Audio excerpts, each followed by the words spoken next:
So, right. So I will start. So basically our idea today is to go through the pre-scene. And I'm sure most of you have read this pre-scene already. So I'm not going to waste your time by reading para by para what is in the pre-scene. Instead, I will go through. Now you see, I'm sure most of you have also registered for the next session, which Dasun will cover, right? Together, this session is going to cover entire ABR paper. And essentially at the end, you will also know how to prepare for this exam, right? In terms of most critical topics that you should study. So basically during this session, I have analyzed the pre-scene and I'm also kind of predicting, right? The predicted means I'm not a magician, but by looking at the pre-scene information, we can easily identify certain questions that can be tested. So before I start the pre-scene analysis, I want to show you, because this subject is a really new challenging subject. As you know, pilot paper to study pack, all those things were released at a later stage because of certain changes done during the syllabus session. I mean syllabus revision. So therefore, I am spending my first 5-10 minutes to make sure that you understand that this is open book, and the part that I am covering, these three heading, even if you take, there is a separate study text part 2, 45% of the syllabus, and then what are the open books, should you use those books or not, all these things you should know now, but I am not covering that in much detail. If you want to look at that video, it's freely available, you can go through. So in terms of your 50 marks question, that mostly you will see these topics. For example, now usually the only paper that you can have that you can now look at is the pre-scene, sorry, pilot paper, right? There you can see consolidation has been tested as a part of 50 marks question. In addition, this part, 25% of your syllabus is based on the topic called evaluating risk of material misstatement, right? That is very much about accounting standard. Then you can also see accounting standard is covered in A as well. So if you are very thorough with accounting standard, 35 plus 25, more than 50% of this paper. Now there, right, if you are a smart student, you will use certain, now this is not audit paper, right, but you will use certain concepts in auditing. For example, financial statement assertion, inherent risk, control risk, business risk. I think there are some noise. I think please make sure you are muted, and then otherwise there will be distraction which will affect. I think if you have question, you can chat. Let's see whether there is any question. Not yet, right? So make sure you are muted.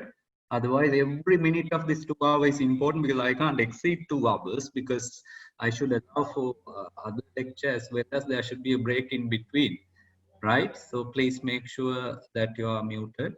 Okay. So what I made a very big point that accounting standard, if you learn in part A, you will use the same thing in part C, provided you know certain concepts like financial statement, materiality, fraud from auditor's lens, right? So those topics I will cover, and then corporate governance also I will cover in this lecture. So if you take your 50 marks question, I have basically expected certain cases from pre-scene, which we will look at in a few minutes. Right. The other thing that I want to show you, be aware about open book, right? As far as this subject is concerned, that corporate governance book is your main open book. All the auditing standards are allowed practically. I'm not recommending you to open unless you know exactly certain pages of this book will be very useful. For example, your case study, probably if there is a group audit scenario, there is a syllabus topic called group wide control. How group, now in your study text there is one chapter on internal control framework, right? And now if you remember pilot paper, there is one question, evaluate control environment in as a part of 50 marks. Now that control environment, you don't know what is the content of control environment. There is one page in this book, auditing standard number 315, what are the elements of control environment. Now if you have a tag in that page, you can open. So otherwise, my usual advice is don't open this book, right? But make sure certain highly examinable topics you may want to put a tag so that you can carry the book. Otherwise, you have to remember everything, right? Now, no need to remember, there are many things in these books you can, before the exam, prepare, but don't try to search during the exam. It's very, very important. Then, in terms of, I think I don't cover much in detail. All these videos are available. You can go through because we have done some sessions covering this area. So I'll straight away come to PC. Now, look at this slide. I'm giving you a minute to look at this slide.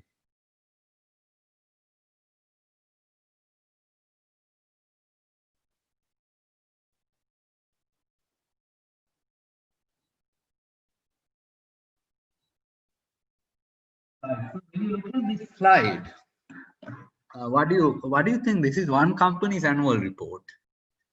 Anybody? Are you able to guess what this company is?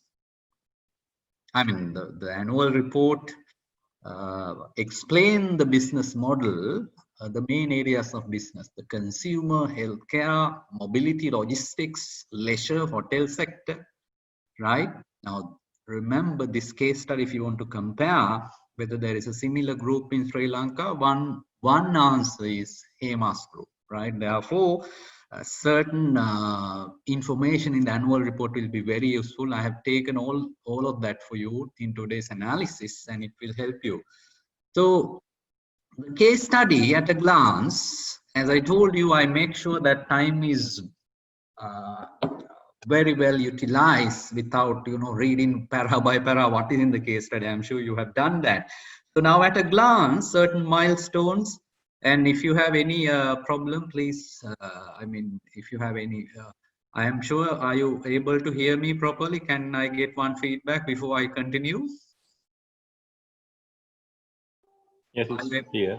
Right, very good. So now look at from this point onwards carefully. Now this is at a glance the case study history, but I don't take much time on this, right? 7K, this company was started, and then 85 they diversified into FMCG, led by 2 directors, and there you see one of the point is this company.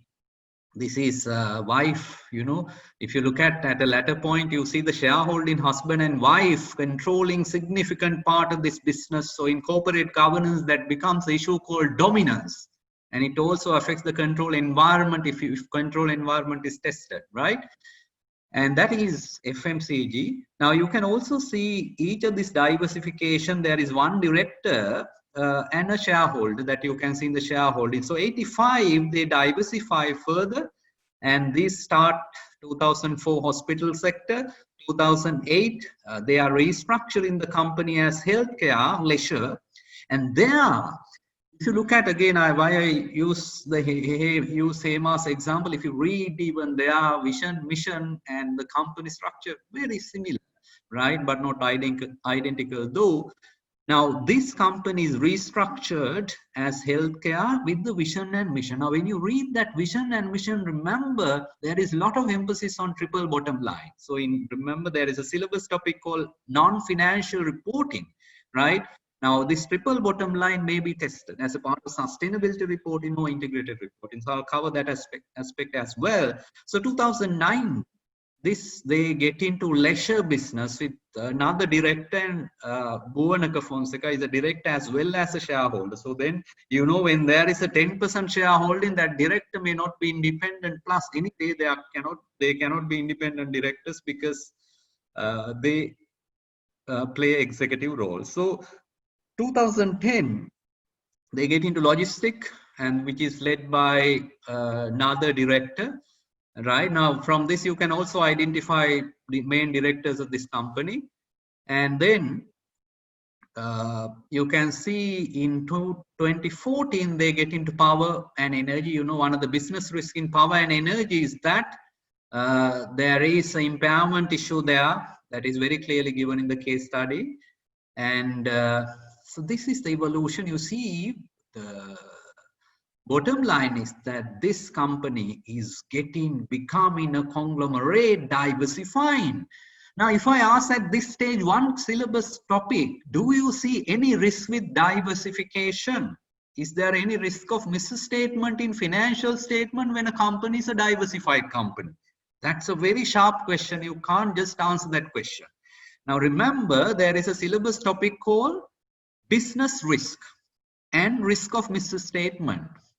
I hope you understand that. In a subsequent slide, I will show you syllabus learning outcome, how business risk is going to connect to risk of material misstatement is a syllabus topic. Now, one of the business objective is to diversify. In diversification, there may be risk. Some business may be profitable, some may not be profitable. Now, is there a risk of misstatement that can affect the financial statements? Answer is, with the diversification, one business risk would be some of these strategic business units may not make profit, and that risk is actually what? That may be investment impairment in the separate financial statement. If you want to look at an assertion level risk, remember now, see these words, be very careful if you are not familiar with this word, assertion level risk. Assertion is a key thing. 25% of your syllabus is this topic called risk of misstatement. In another half an hour's time, you will, if you are not very thorough, you can, anyway, I am telling you today is 4th October. If you are a very smart student, still you have enough time to properly prepare. And for that, this lecture will be very useful. So as a summary, what is coming out from this slide is that this big business is becoming diversified, and the most important news is that to 2019 they acquire another stake in Bangladesh company. Now Dasun will explain to you, this is what 35%, can it be a joint venture, can it be a equity accounting? Don't look at that from accounting standards solely, it also can be tested from this 25% of the syllabus called risk of misstatement topic, if that is not accounted for properly. If you didn't understand what I said, in a subsequent slide, you will notice what I'm saying. Now, that is the history of case study. Now, this is the prediction, right? When I say that, after analyzing tracing information, you can identify these topics as possible exam questions. Now, you can also see the weightage, right? Corporate governance is 15%, and I have bucketed few questions, one under corporate governance, one under risk management, one under audit committee and internal audit, one under non-financial reporting, and ethics. Ethics is another 5% of the syllabus, right? Now, this question, now see whether you can answer. Evaluate issues, right? Sorry, there is a typo here. In relation to current composition of the board in driving board effectiveness. Now you have to understand the question in holistic manner. I am not asking how many directors should be there. What are the issues in current board composition, right? In driving the board effectiveness. Now, how do you answer this question? One question. Another question. Advise the importance of risk management in a VUCA world. You know what VUCA, and it is mentioned in the case study, in particular volatility, uncertainty, complexity, and ambiguity. So it's an uncertain world, and case study talks about risk management prominently. What is the role of the board and internal auditor in risk management, right? Because there are issues in the case study. How do you analyze this question? Next question. Convince the rationale of audit committee oversight on internal audit. Again, case study has a point. Now they say currently internal auditor reports to finance director, right? So what is the rationale that this internal auditor should come on audit committee? Now see why I chose this question. Remember, these topics are specifically discussed in study text. If you look at in the past, even in the previous curriculum, that most study text related topics are tested. So therefore now, if I ask you internal audit oversight, audit committee oversight on internal audit, you should be able to answer that question, right? And then Non-financial reporting. Sorry, in one more question. Convince the chairman the need for audit committee is a very straight question, because this company, right now, private company, one possible scenario is that this may be given, it will give in the unseen that they are going to be a listed company, and then how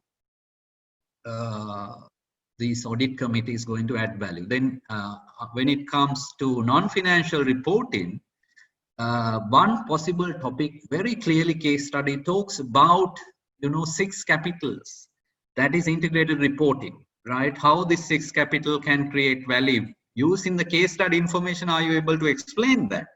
Then in ethics, possible question is NOCLA is one question. I hope you know NOCLA is non-compliance with laws and regulation. When there is non-compliance with laws and regulation, as an accountant or a CFO, what is your responsibility and ethical conflict resolution? So I want you to look at this slide again. So I will during the next, so I have spent now about 15 minutes, right? And shown you the history, and now here showing you possible question from the topic corporate governance and ethics. 20% of questions are here. And then I will also show you, so that you will understand the balance. This one is balance 25% of the syllabus. 25% of your syllabus is from this topic.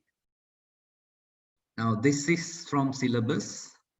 The topic risk of misstatement, right? You will see component of risk, assertions, right? And this especially 3.3.1 is a possible question. How business risk connect to risk of misstatement in financial statement, right? So these topics, what question from your case study you can anticipate? Now I'm putting that all together before I analyze the full case study, so that you are aware about the type of question that can be tested. One is evaluate 5 risk of material misstatement. Now that 5 you can now itself write. One of the weakness when it comes to most of the students in subject like this, they struggle in writing, right? You will read case study many times, but if you cannot write your own answer, it's a problem. So now itself you can write this answer. So that is in the, now this is in the context of individual financial statement, right? But this question can be given in a different context within this case study as a consolidated set of accounts. Now they will say that group audit, from group perspective, how do you identify risk? So same question in 2 contexts. This is by looking at individual financial statement. Now earlier I said one of the risks in the parent's financial statement with diversification strategy is that there may be investments which are impaired. That is from a parent angle. But if you take the group angle, you consolidate, obviously. Now one possibility which doesn't will cover, there will be another mid acquisition. If that is the case, in second question, one of the answer you will write is the goodwill. When it comes to goodwill, there are several issues. One is, now this is all about, you have to write this in a language that there is an inherent risk. For example, if you are writing goodwill as an answer, your answer is that if there is a goodwill in the consolidated accounts, right? The answer that you will write, there is a risk of material misstatement relating to goodwill. Why? Because determination of goodwill involves subjective assumptions and judgment. Now I can open a document and write this answer for you. Now that is the level of confidence, any answer, right? Now, if I want to write, for example, goodwill as a risk, what are the sub points that I will address? One is goodwill need to be impaired, impairment of goodwill. Now, how should I explain this answer? What is the key issue in goodwill impairment? Key issue is goodwill alone does not generate cash. The key issue is that goodwill, first of all, you need to allocate to the CGU, cash generating units, to which goodwill relates. Then you have to do impairment testing for that cash generating unit based on, say, if you are doing a discounted cash flow approach, you will compare carrying value with recoverable value.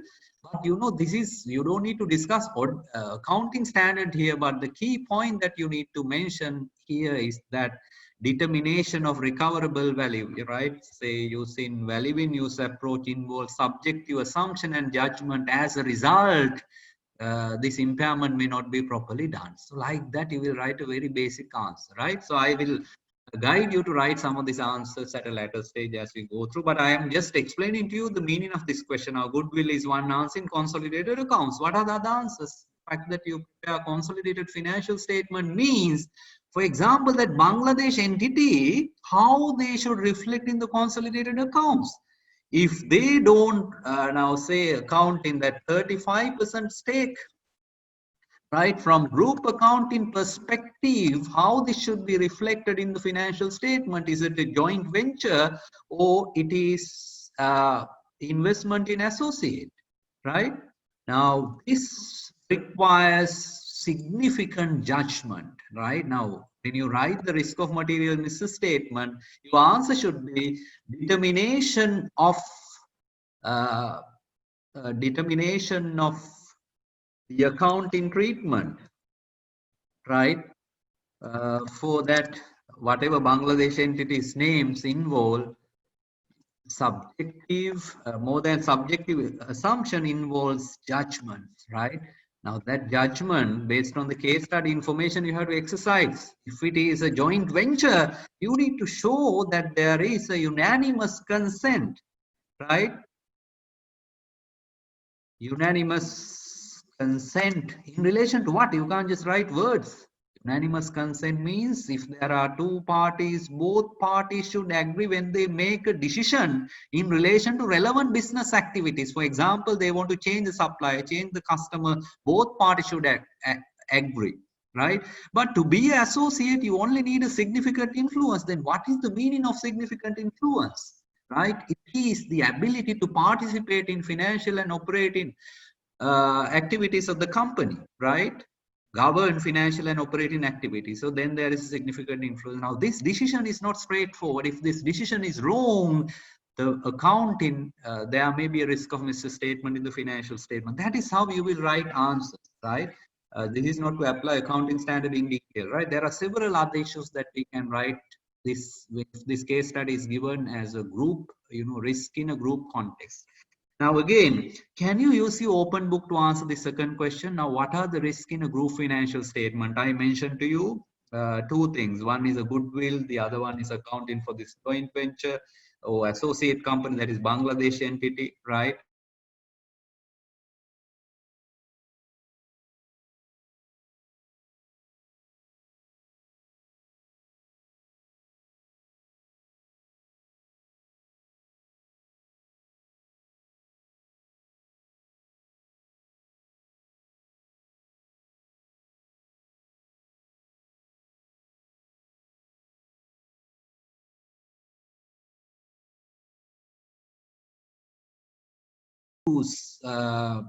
In relation to business, which will affect financial statement, which Dasun will cover in detail the implication of COVID-19, right?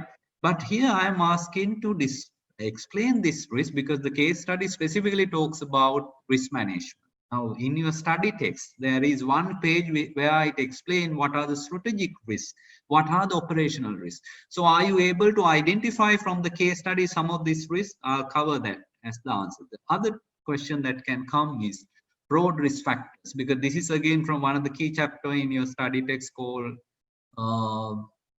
risk of material in the true and fair view chapter, fraud risk factors. I'm sure you are aware about the fraud triangle, right? Where we talk about incentive. Now, when I write this, if you don't know this, you can be unhappy, but at least make sure from today onwards you will know what are the three fraud risk factors, right? Incentive or pressure, which is one factor. If you don't know this, it's a big problem, right? Because these are very, topics with very high possibility of being tested, right? One fraud risk factor is incentive pressure, but in the case study, are you able to write one sentence to explain this? The other one is opportunities for fraud, right? So again, in the case study, are you able to explain this? And the third one is attitude.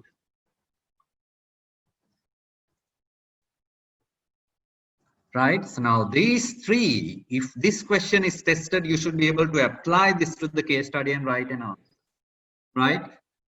So that is about this topic. How are we going to answer this? So now we have spent half an hour. So during next 1.5 hours, I'm going to explain this in very detail in relation to syllabus topic and how should you write your answers, right? Up to now, do you have any question? I'll see whether there are any comments.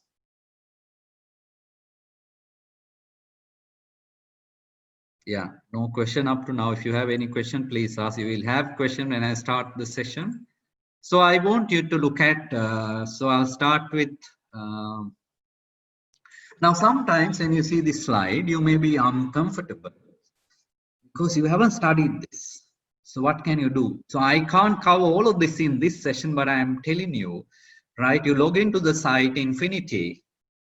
All these videos are freely available. So I have done more than 1 hour, 2-hour lecture totally on this 25% syllabus at a glance. Right now, you can see in this diagram the assertions, things like control environment, internal controls all together. So now if you go to this, you will definitely learn. Therefore, I'm not covering because these videos are freely available for you to watch. So I don't go into that in detail now. And from the case study, if examiner test risk of material misstatement, I have put 11 topics here, starting from revenue recognition in travel and hotel. When I say that, you should know what is the revenue recognition issue used in SLFRS 15.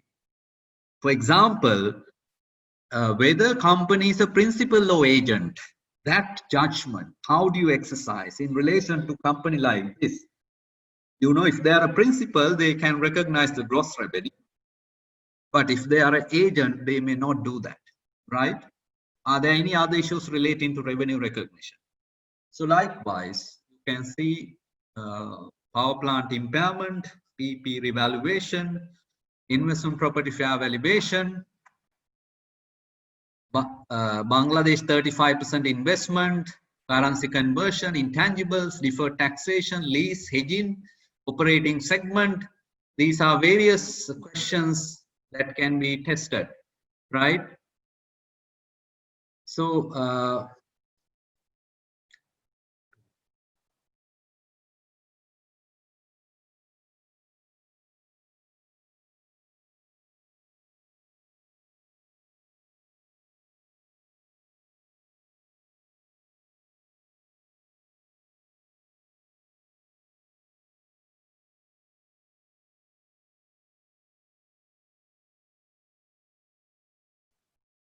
right, sorry for that interruption.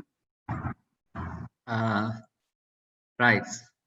Now I'm sure you can see this slide, right? So now remember, there are 11 points issues here.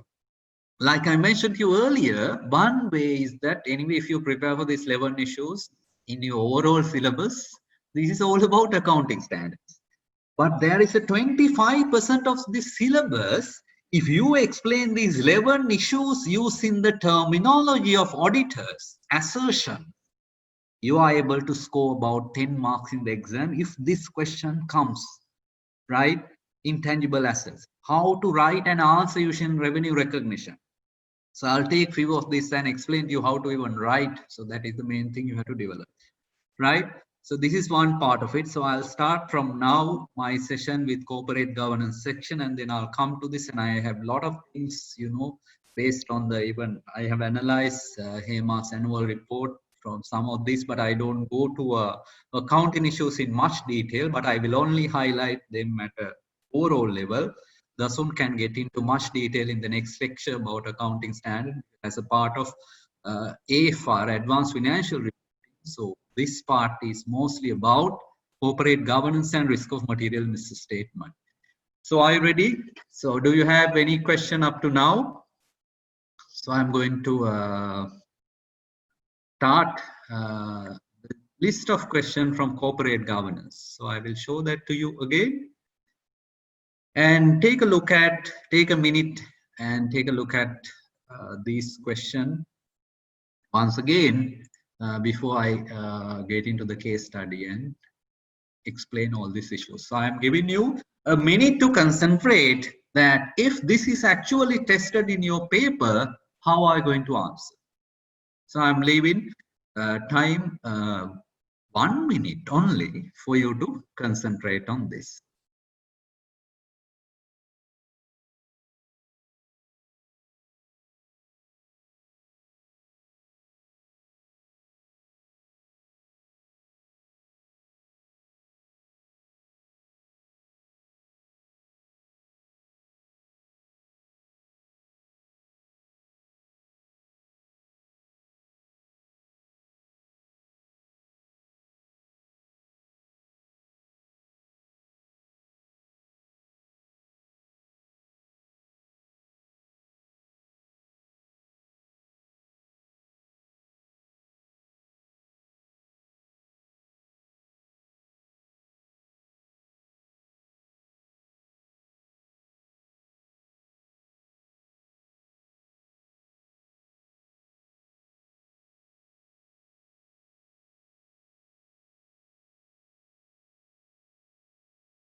Right, so I hope you read all this question. Now we'll see how to answer this question, how to look at some of the information in case study critically.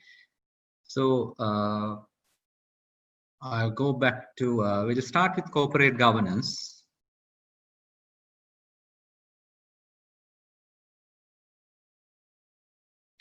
What questions that can come? So look at these headings carefully. There will be a question to ask effectiveness of board meeting. So remember, this is open book. Are you able to evaluate? Now you can see number 1 here. Now board meeting is not to say there should be 4 meetings, right? The quality of information that comes to board meeting. Now your pre-scene says risk information is not shared at the board meeting, right? So ideally before a board meeting, the information should be sent to non-executive directors. The board agenda has to be set by company's chairman, and agenda should allow significant time to discuss critical issues. Now these type of things,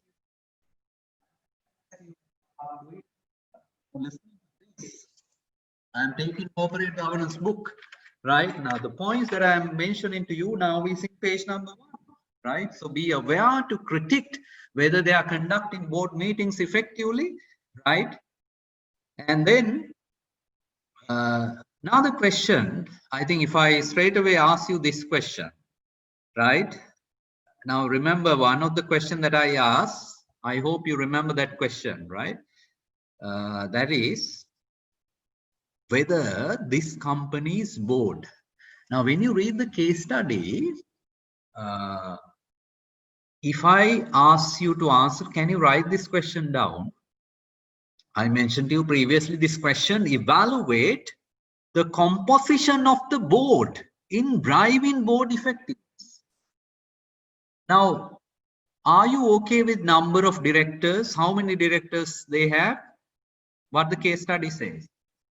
How many directors? There is one paragraph where they say, if you have the pre-scene with you, I can show you that, right? See this page number 4. Now this is a critical information. Last para.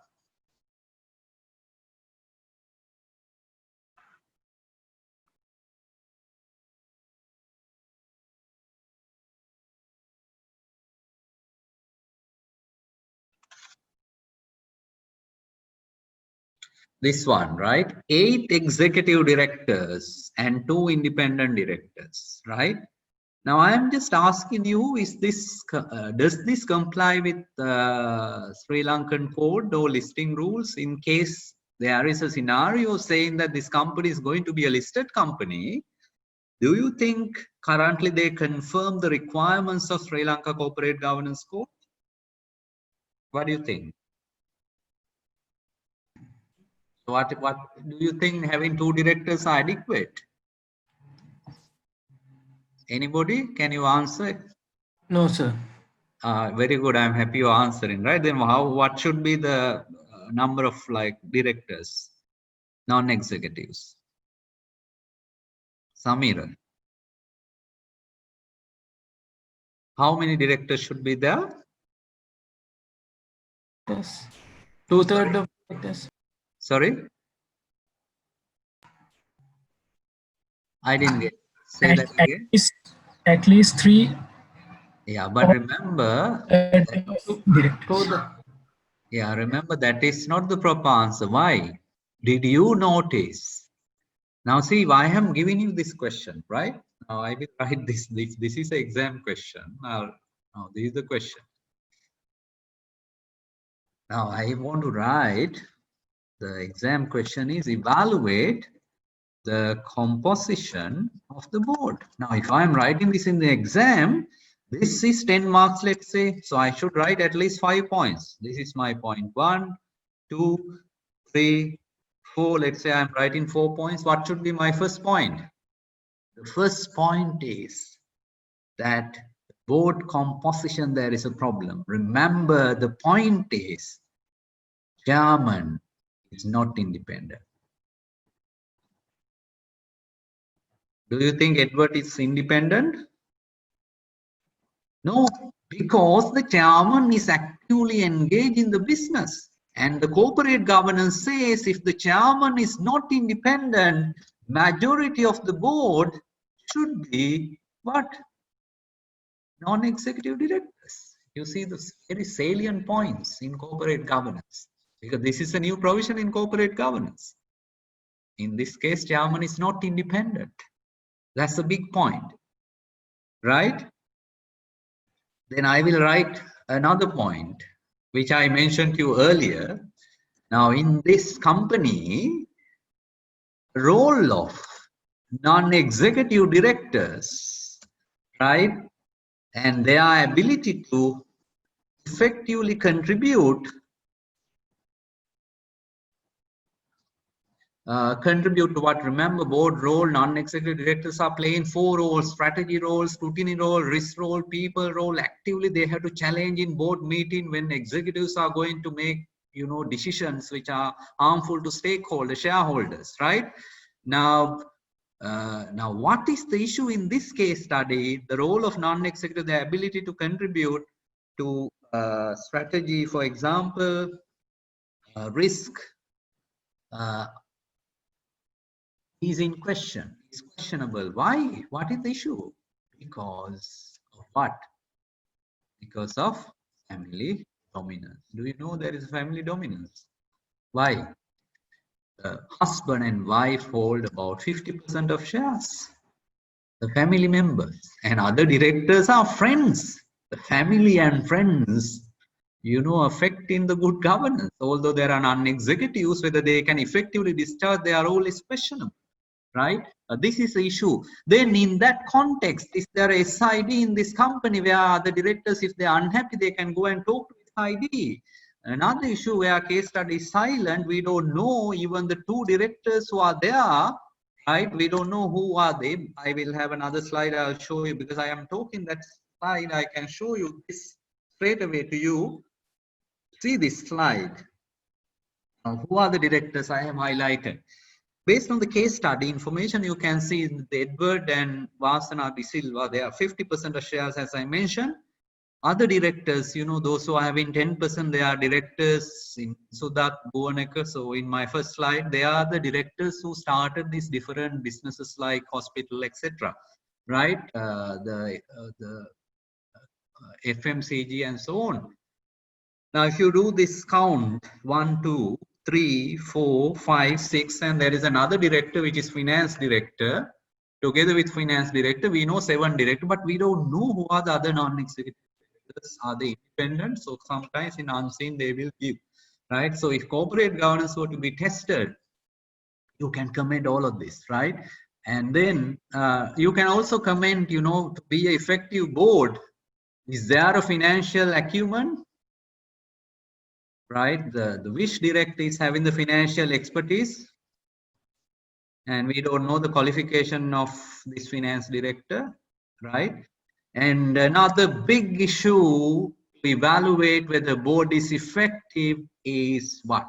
Board diversity. Big topic. And do you think this board is adequately diversified?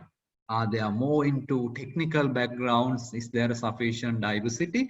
Now, these are the subheadings if you write this answer, right? Now, that is where you have to be very thorough with your corporate governance knowledge. So let me to show you some of the other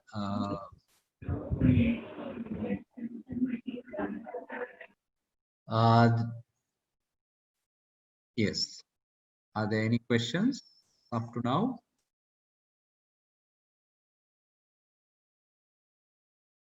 Yeah, Isuru has said majority should be independent. Okay.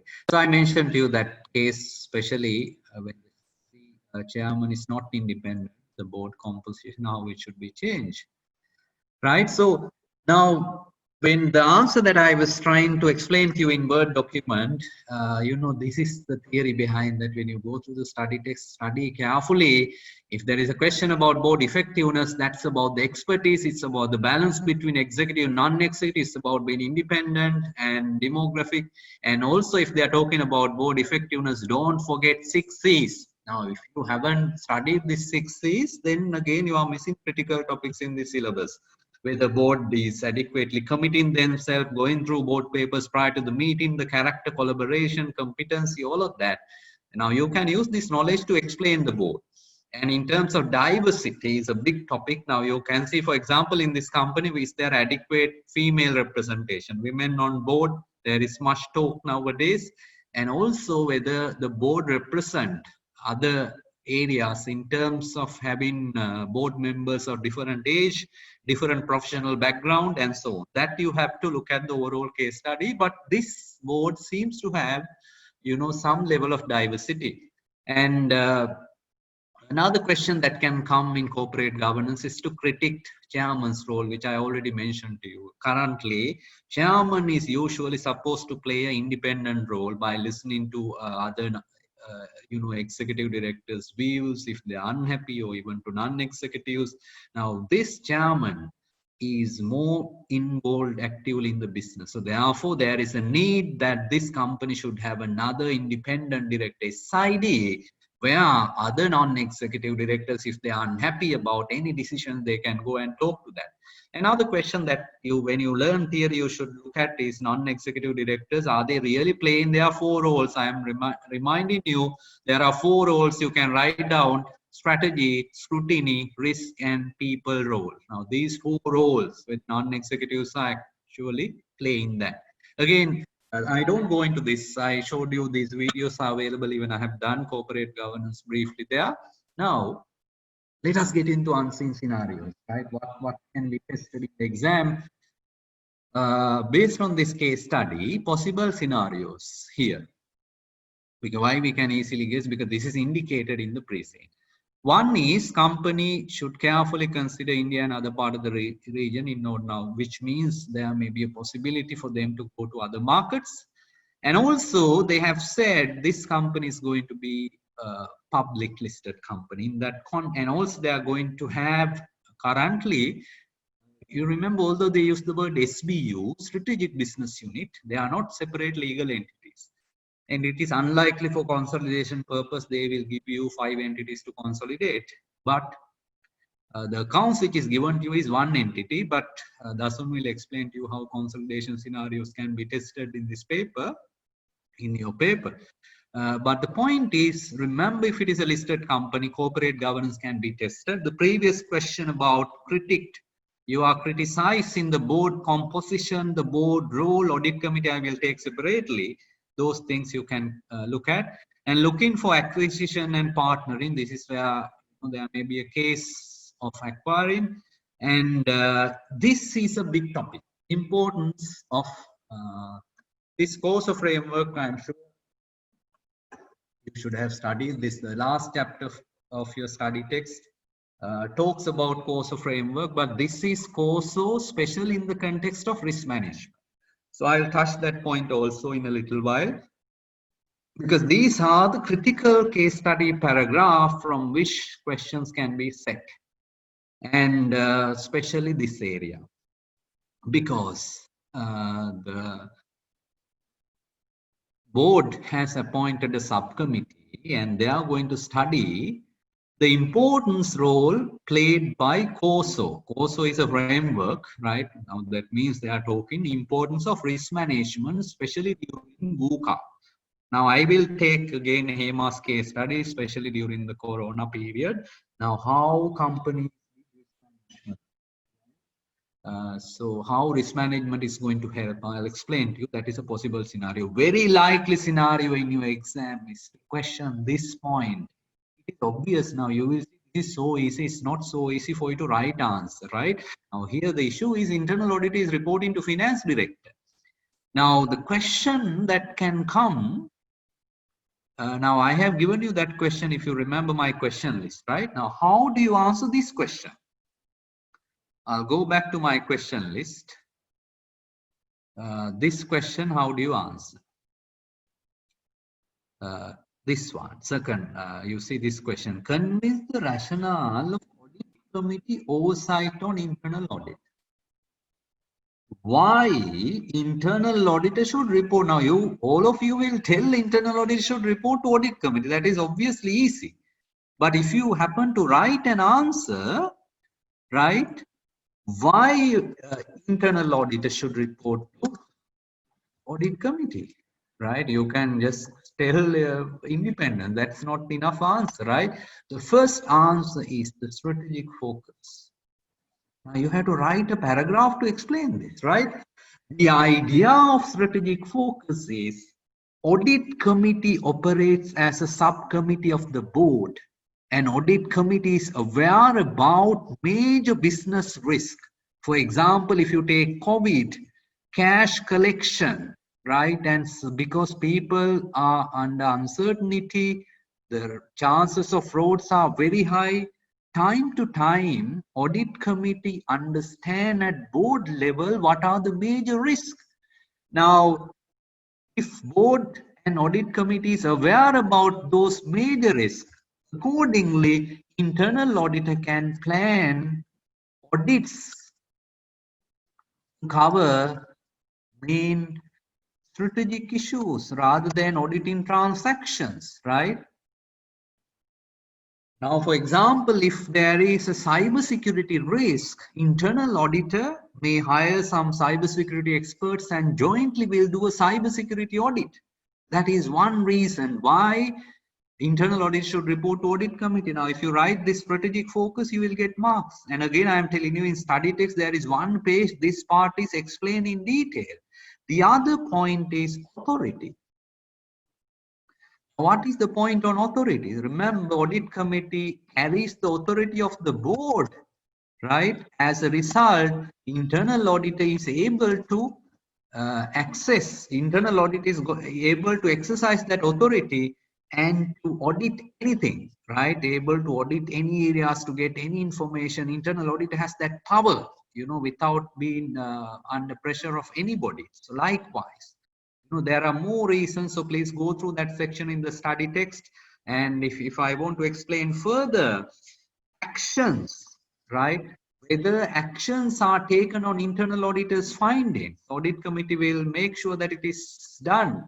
And more importantly, audit committee will ensure independence of internal audit, because otherwise internal auditor can come under the fire of the management and they will try to deviate internal auditors finding. But when there is audit committee, their objective is to protect the independence. Now you have to explain each of this by taking 2-3 lines, then only you will get marks. So that is a possible question to come. And especially another question that can come in the exam is convince the chairman need of an audit committee. Again, you can just open the study text and find it out. But remember, study text you can't take for the exam hall. Then you have to logically remember Why audit committee, right? So those things you need to really study. So one of the reason why there is audit committee. Audit committee review financial statement. Don't write theory, because no marks for just downloading theory, right? So now you need to connect this to the case study. Now in the case study, it is specifically mentioned in one paragraph, this company has received a letter from the monitoring board challenging the fair valuation. Now that is a better answer that you can write. Now you can say, as the company's accounting policy in relation to complex areas have been questioned by the monitoring board, Sri Lanka Accounting and Auditing /MD, right?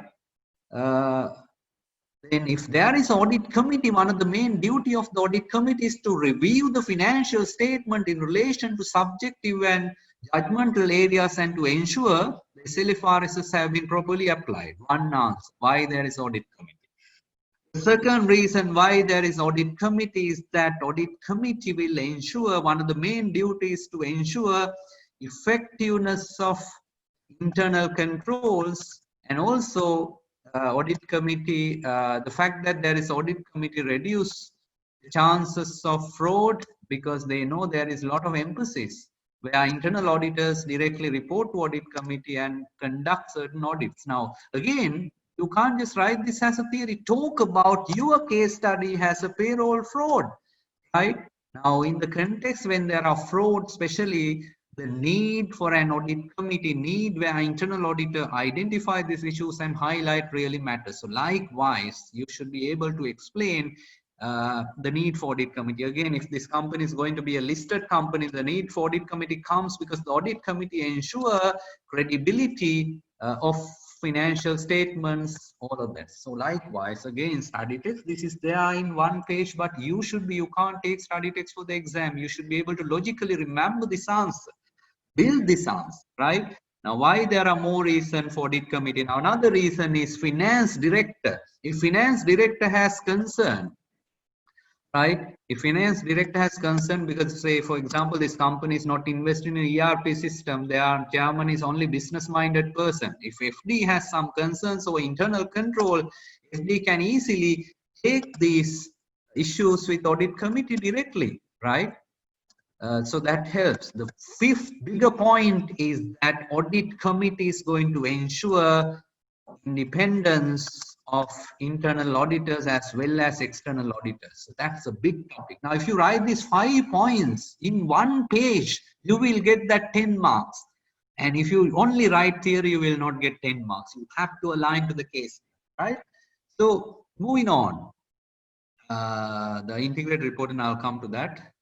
So I think what I covered up to now is corporate governance. Let's see, I've covered all the areas.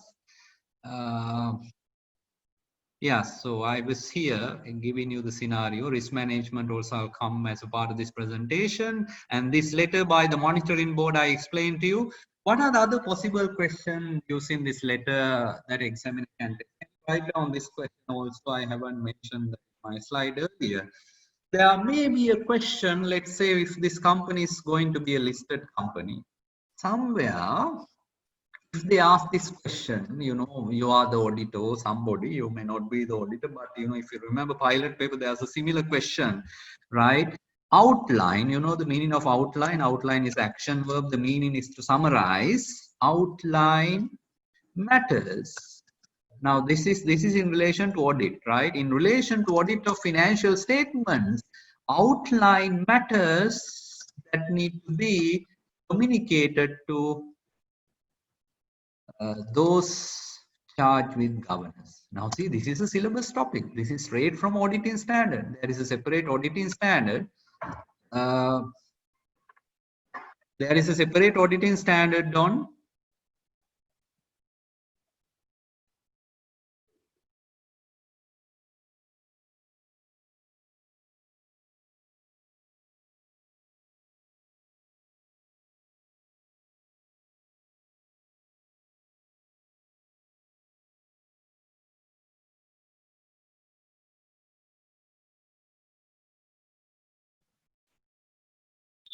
sorry for that interruption again. Right. So there is auditing standards separately focusing on, if I'm not mistaken, this is auditing standard number 260, right? This is in your open book, and like I mentioned, you don't need to, there are areas.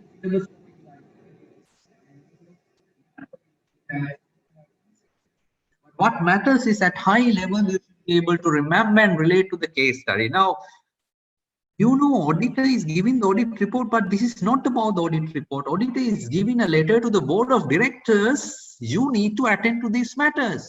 Now, if this is an exam question, do you know what to write?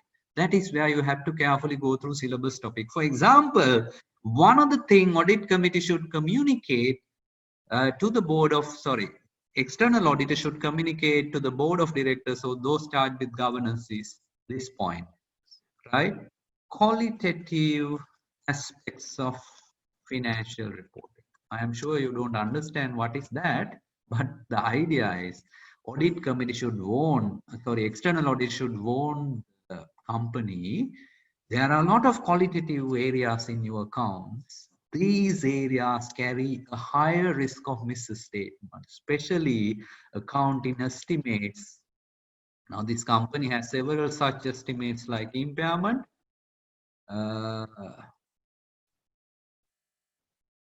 right, and fair valuation, and if there is any policy change, right, sensitive disclosures, right, like best example is related party transaction. These matters audit committee will not the audit committee, external auditor will communicate. For example, in this case study, are you able to explain what are such qualitative matters? For example, investment property revaluation, right? Investment property fair valuation, PPE revaluation, actuarial gain or loss. These areas carry a higher risk of misstatement, right? And remember, if this is a listed company, some of these matters becomes a key audit matter. And in a listed company, without qualifying the audit report, auditor will mention this as a key audit matter, especially this area. So one is a qualitative aspect of financial reporting. In addition, external auditor will also communicate if there are any issues affecting auditor's independence, likewise, right? Now, the most important part, which I didn't explain to you in much detail, I will cover that as a part of when we go through the accounts, and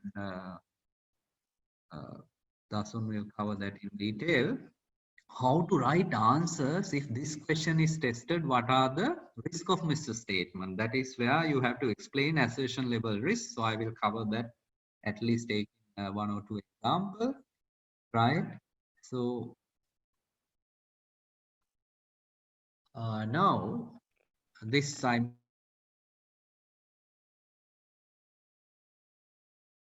importance of having sound risk management system, especially during COVID period, they talk about it. So I will try to cover that aspect as a part of risk management, that question. And then this is a point where they talk about, the impairment. Now this is a good example that I can explain to you. Now, very clearly, case study says this power sector, there is a possibility of impairment. I'll straight away go to this question now.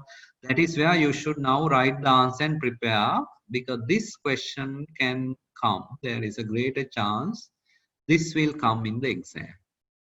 Right now, this one, if I take, right now, you have to write this answer now. The question is, this is not as a financial reporting matter. If they give this question, right? Question is this: in relation to audit of financial statement, how to answer this 10 marks question, right?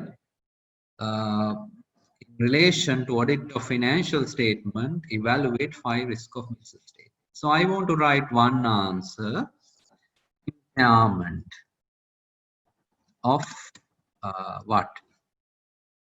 Now, this is in the case study very clearly. This information,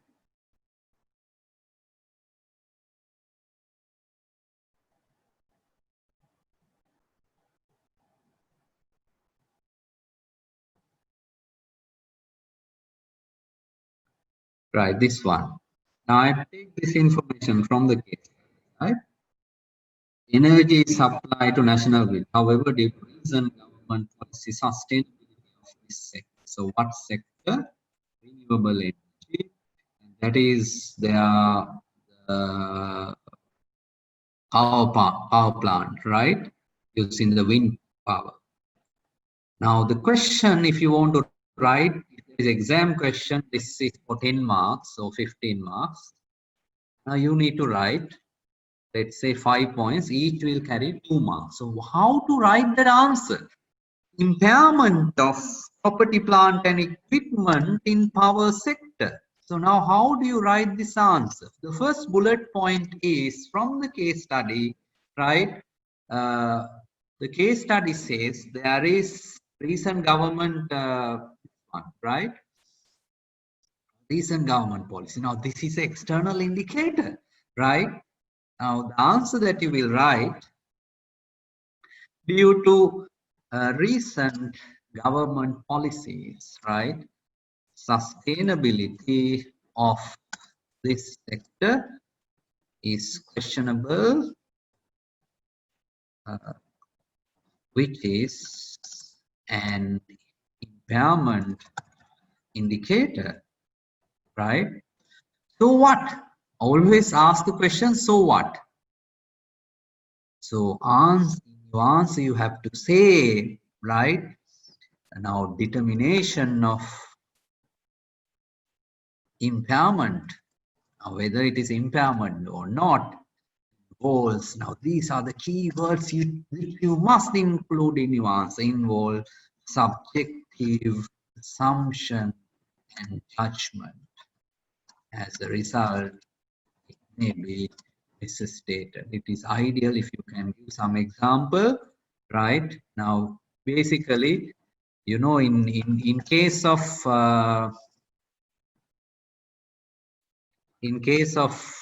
power plant, you may have to do a value in use calculation. In that value in use calculation, what is the growth rate to be used? What is the discounting rate to be used? These are called sensitive assumption.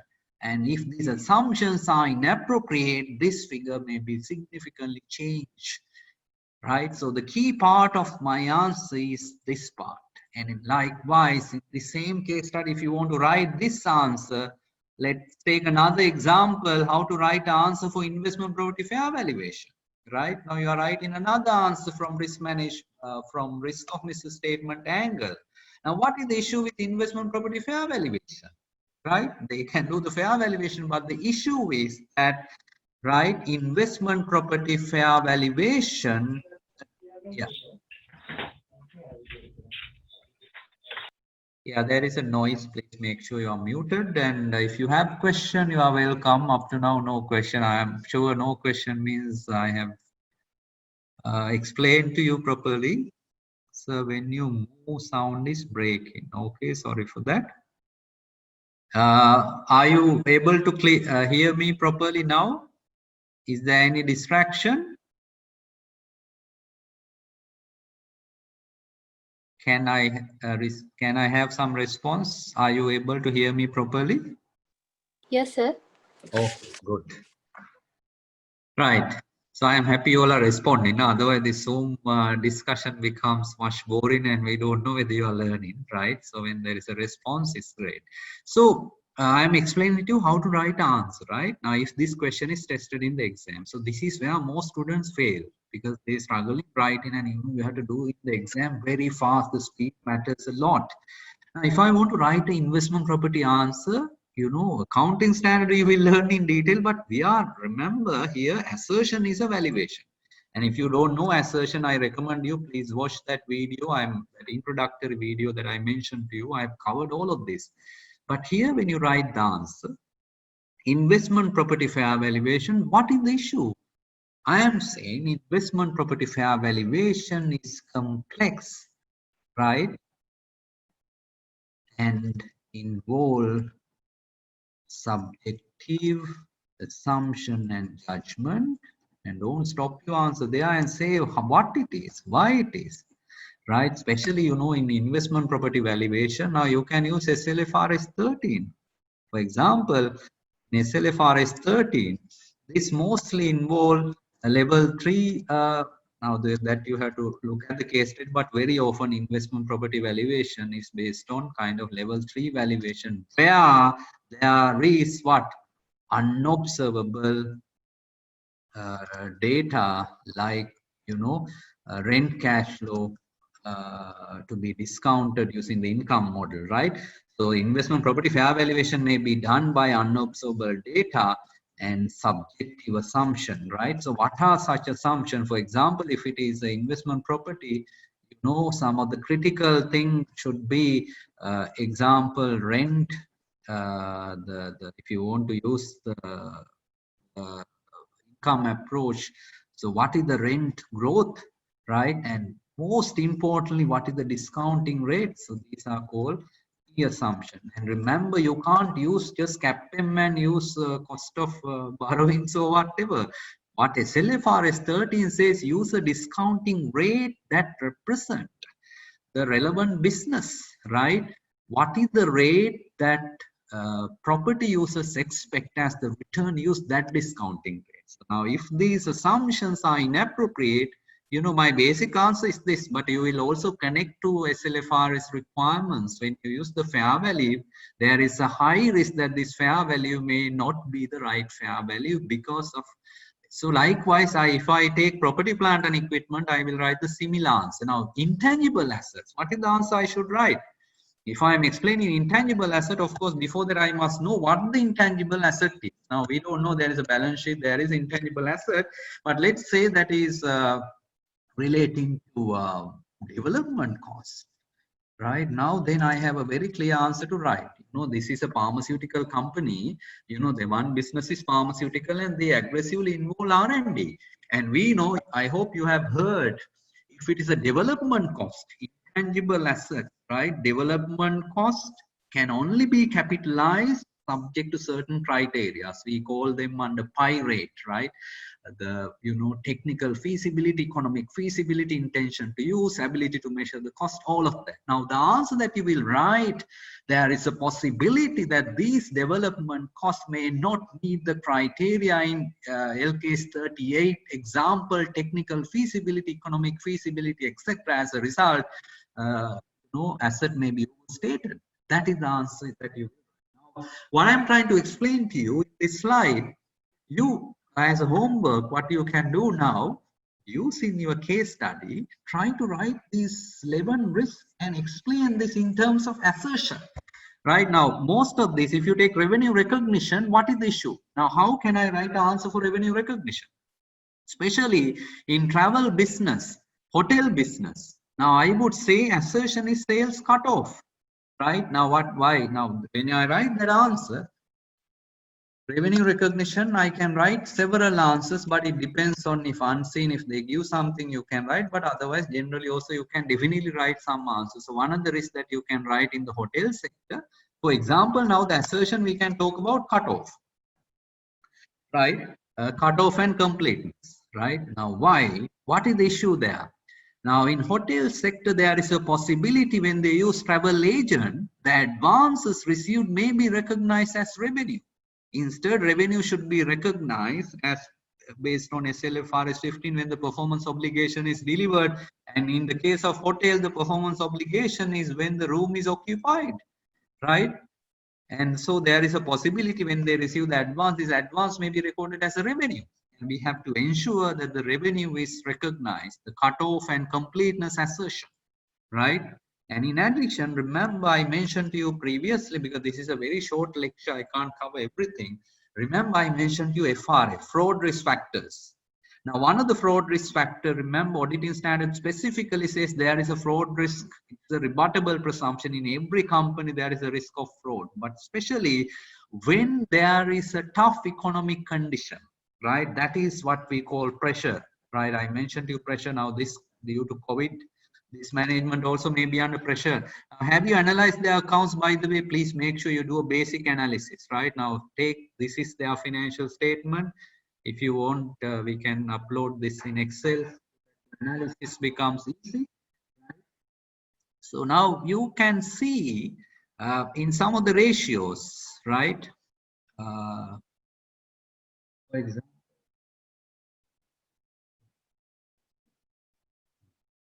now look at the profit margin.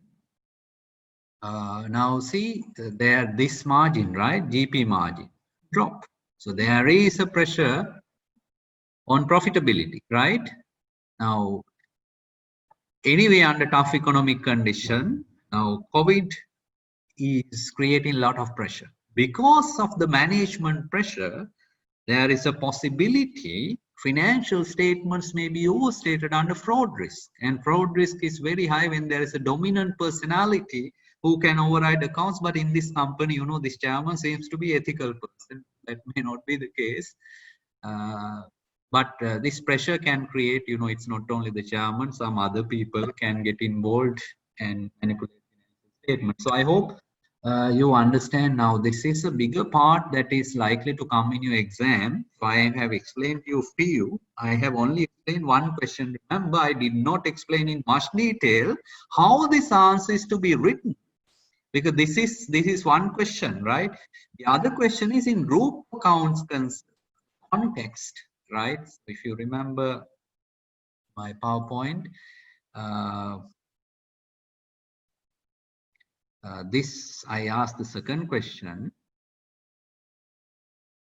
Now this one, in the context of group accounts, what are the risk items, right? That answer, how do you write? What are the topics that should come? So this is where I mentioned to you things like in the case of group auditing, goodwill. Goodwill has several issues. And NCI, because remember NCI can be fair valued, and if they have used the fair value option, the general answer whenever there is a fair value, you can always say fair value involves subjective assumption and judgment. And remember, goodwill is a big topic. Why? According to SLFRS 3, goodwill involves fair valuation of what? Identifiable assets. Now the idea of identifiable asset, if there is a brand, you have to separate it, right? Identify all the assets, right? And then take not actual liability, assume liability. Even a contingent liabilities matters there, right? So this fair valuation is a complex process, subjective, maybe misstated. The other issue is when it comes to consideration, there are accounting issues like deferred consideration as well as contingent consideration, right? So make sure you at least understand these issues. Because in both cases you have to do a fair valuation, then only goodwill is properly consideration.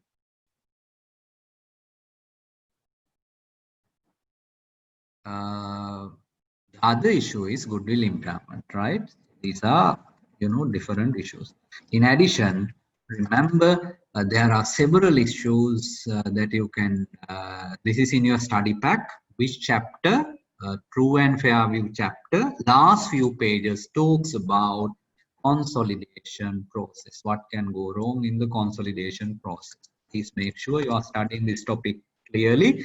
So the biggest issue that can go wrong in the consolidation process is that components may not be properly reflected in group financial statements. So in your case study, you know, if they give a scenario of another company acquisition, then you have to prepare consolidated accounts.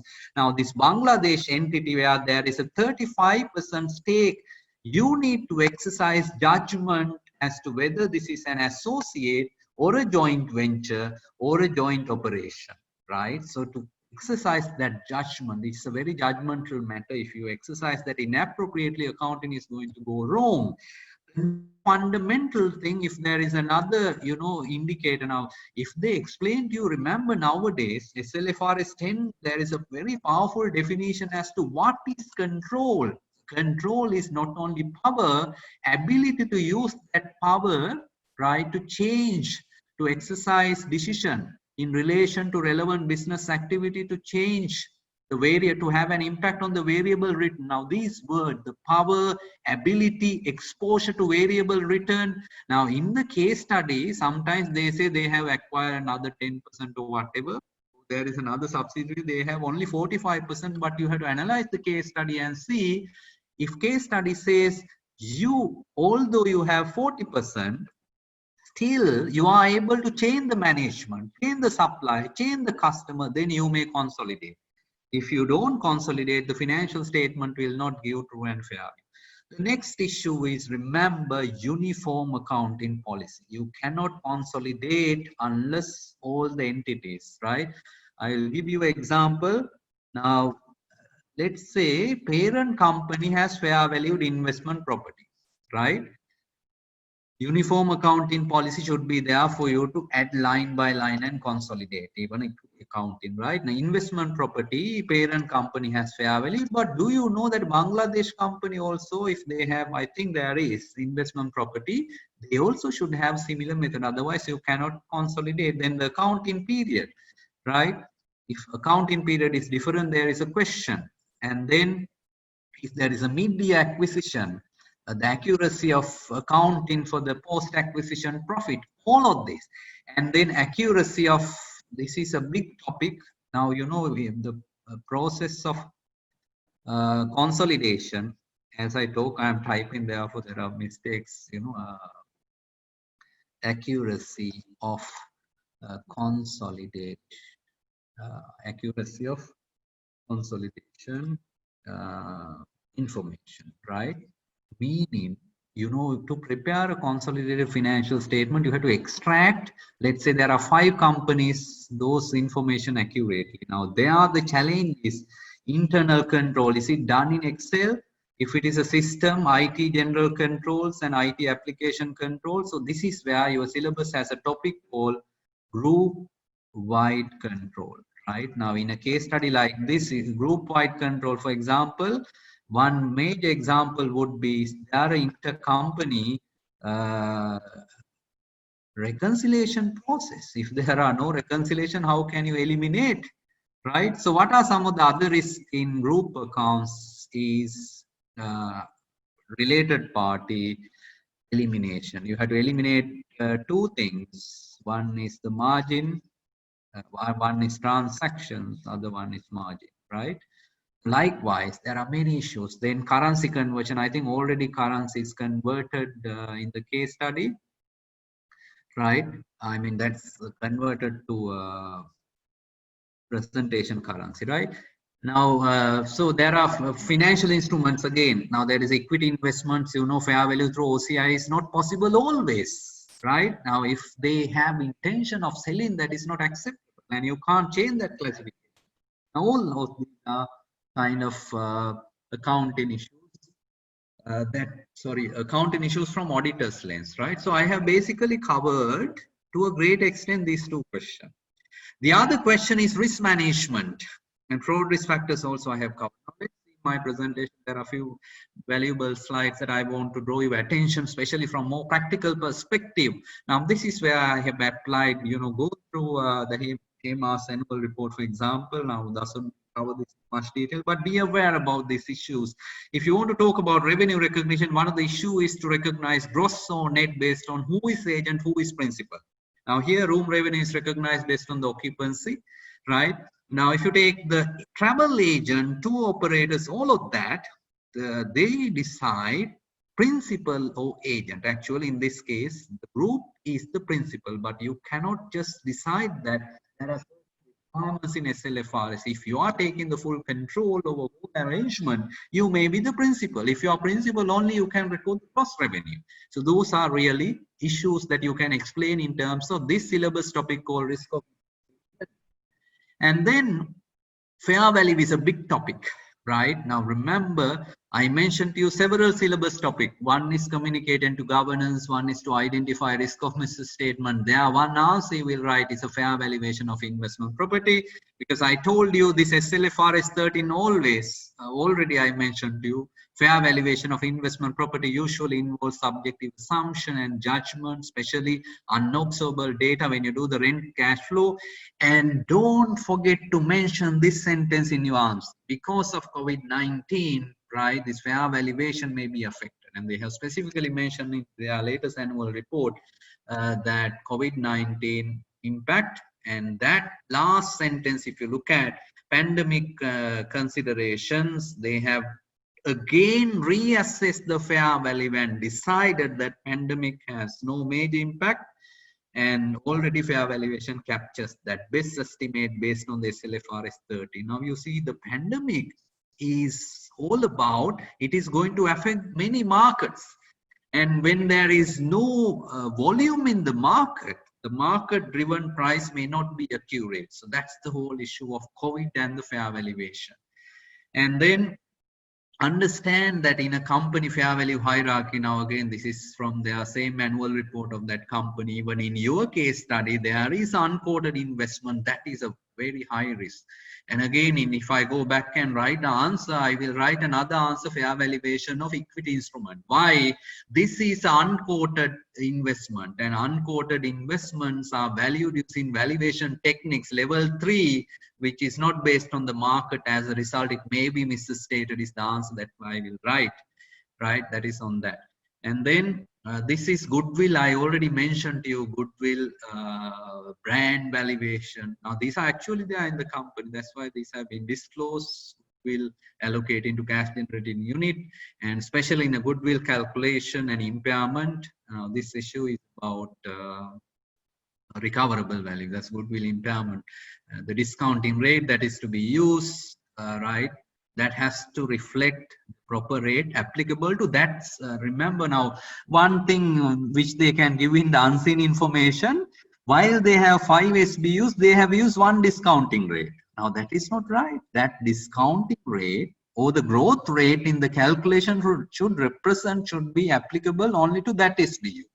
Right, so those are the issues that can come.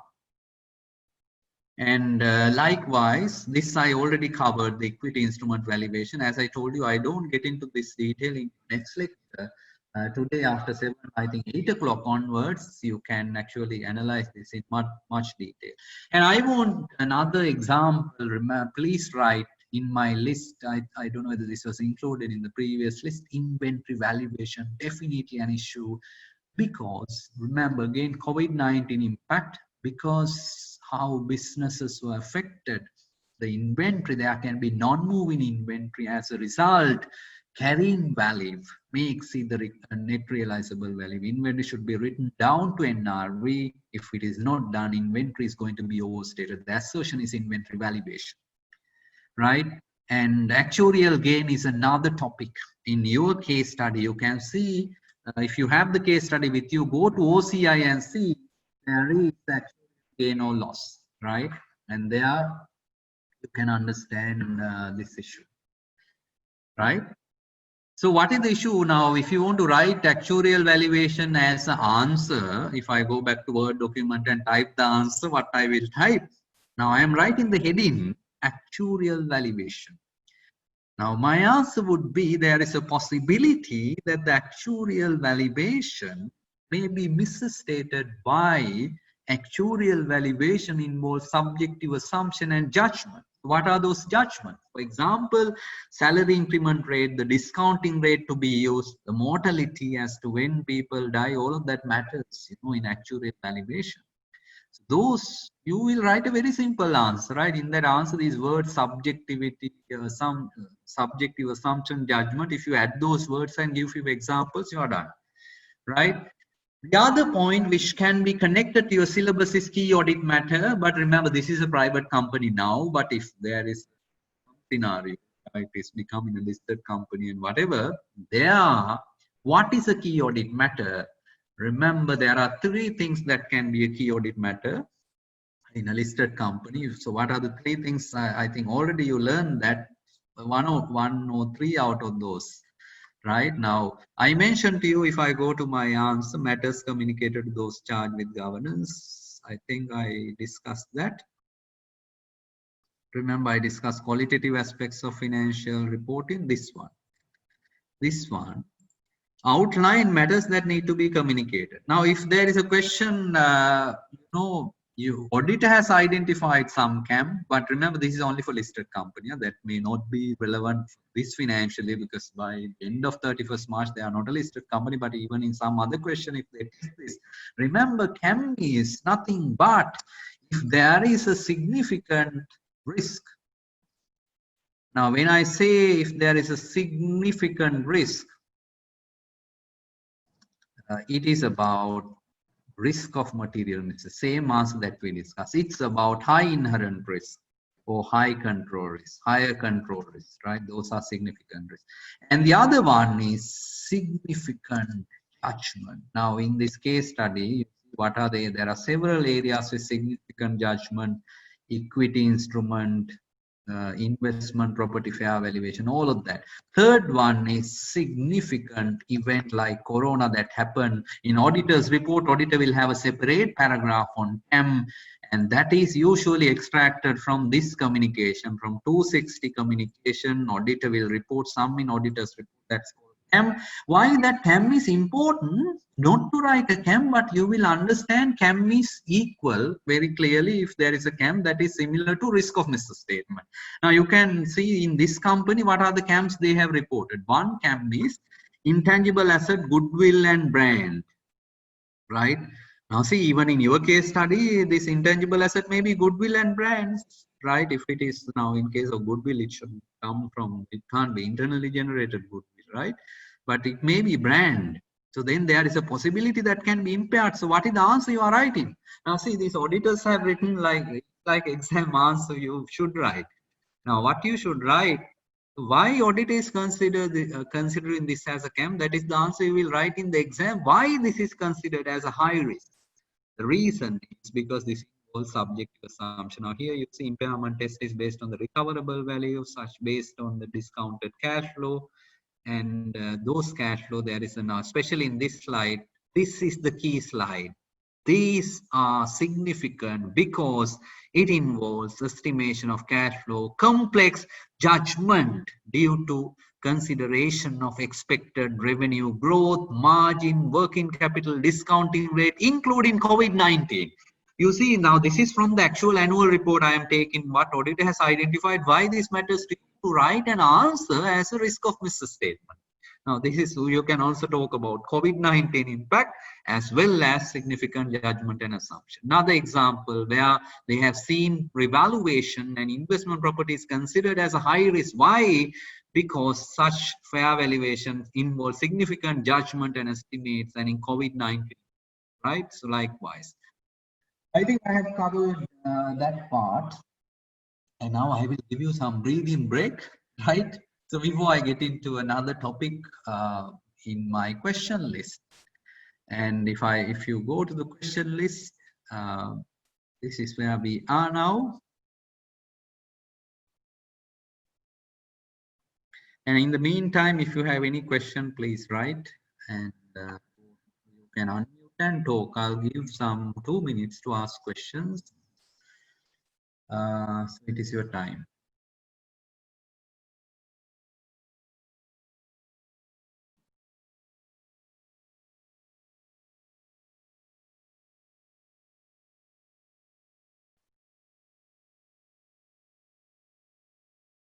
Do you have any question up to now from what I discussed? So I don't see any question. I hope everything is clear, right? And you are learning. Please ask any question. Otherwise, this is not a, I mean, we should have done video and given, no? So this is opportunity for you to clarify any doubts, because I have to stop the lecture at 7:30. Before that, I'll touch integrated reporting as well, and probably some areas, ethics, and how should we prepare for the exam. So do you have any question to ask? Please unmute and have the courage to ask any question. So I'm giving you 1 more minute.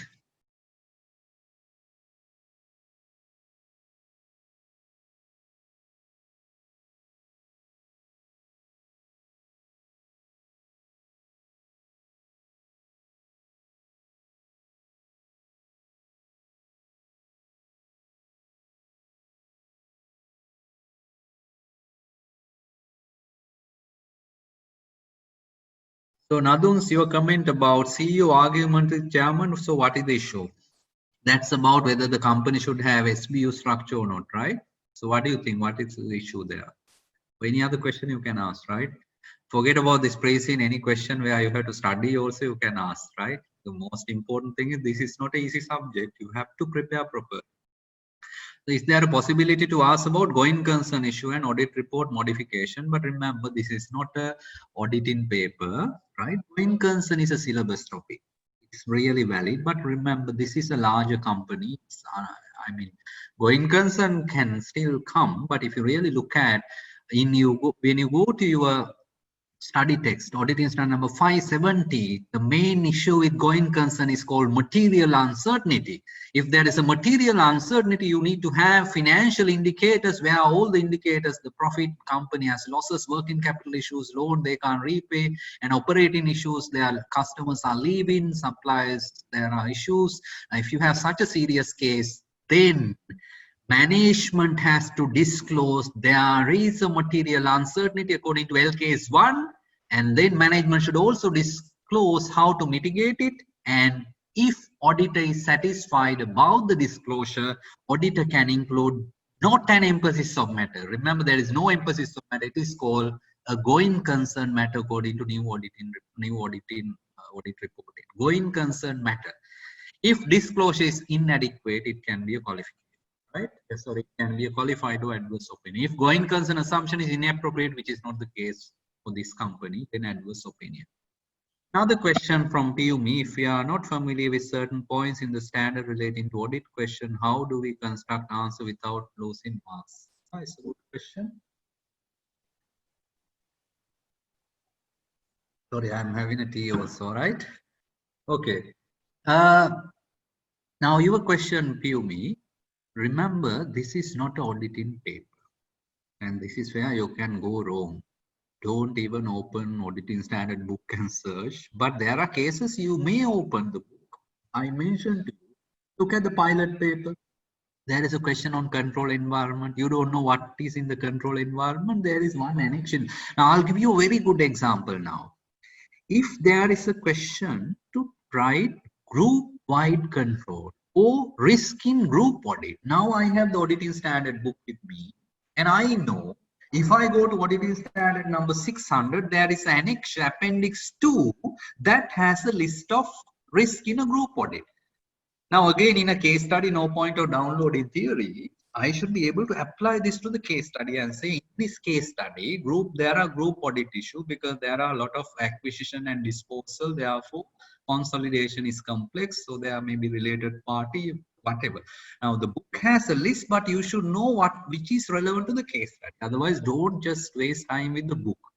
So answering to your question, there is no audit here, but there is a similar one which is called 25% of your syllabus to use accounting standard and explain the issue using assertion. I took few examples today, sales cut-off completeness, and I took examples of investment property valuation. How to write that answer using auditor's language, right? And even I showed you this same annual report, how auditors have identified the same thing, risk of misstatement in fair valuation. And yeah, there's another question, any possibility on business risk? Yeah, that's a possible. Actually, I want to cover that. That's really possible question. How business risk can come as RMM? That's really possible question. I haven't. Now see, that's all about, now I forget all the accounting, sorry, auditing issues. I am now only looking the business. Now you see, I am answering to your question. Business risk is any risk, right, that will affect business objectives or strategies.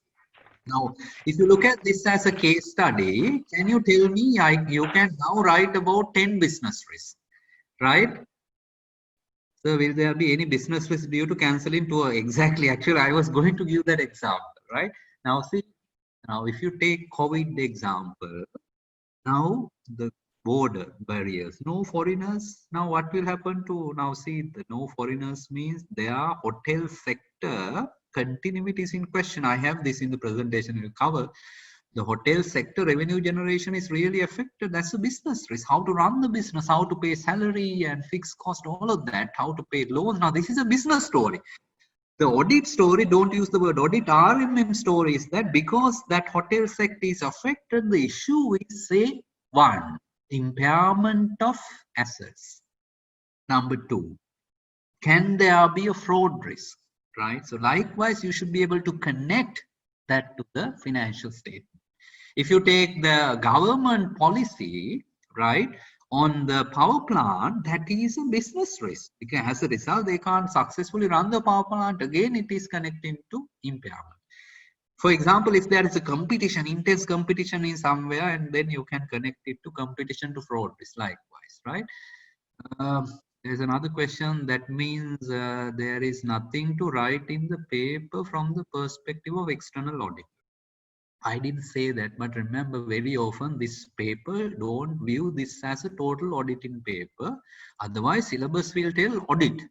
The syllabus 25% is described as risk of material misstatement. You will use auditors. No, I am not saying auditing coming or not is irrelevant, but what matters, Roshana, is that you will use the auditor's terminology and talk that issue.